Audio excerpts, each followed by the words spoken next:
A source with intimate knowledge of the case tells NBC5 investigative political editor Carol Marin the officer involved will be indicted tomorrow and the tape will be released on Wednesday. McDonald was shot 16 times last October. The city is trying to get ahead of possible violent protests once that dashcam video is released.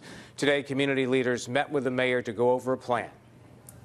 This is not an opportunity for people to take advantage of a situation.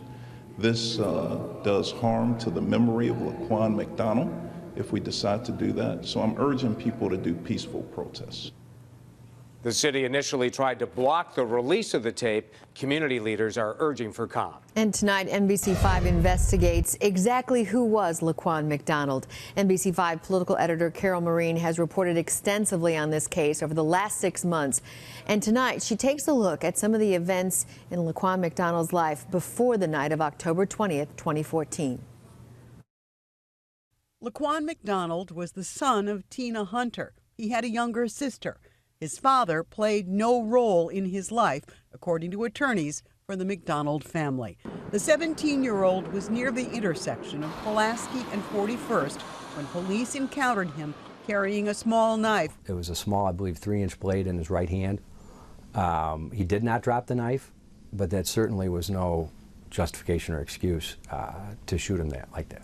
10 officers were on the scene when, according to attorneys, the one officer began to fire. A witness has told us that there were several shots and then a pause, a discernible pause, and then the shooting resumed, striking Mcdonald while he was on the ground.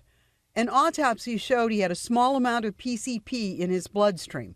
Mcdonald had a juvenile record, though those records have not been made public. His 2014 W-2 form shows he earned $1,100 working after school for the Youth Advocate Program. According to a letter written in March of this year by family attorneys to the city and obtained by NBC5 News through the Freedom of Information Act, Laquan Mcdonald, on the day that he was shot and killed, was serving a 2-day suspension for missing a high school class the week before. His final report card included A's, B's, and C's. One of his teachers, according to the letter, described him as very respectful and reserved, adding he was not aggressive. Carol Marin, NBC5 News. Head on our news tonight at 6 o'clock. We will go back to City Hall where Mayor Emanuel continues to meet with ministers and community activists. We hope to have live details for you on plans to avoid violence when the Laquan Mcdonald video is released.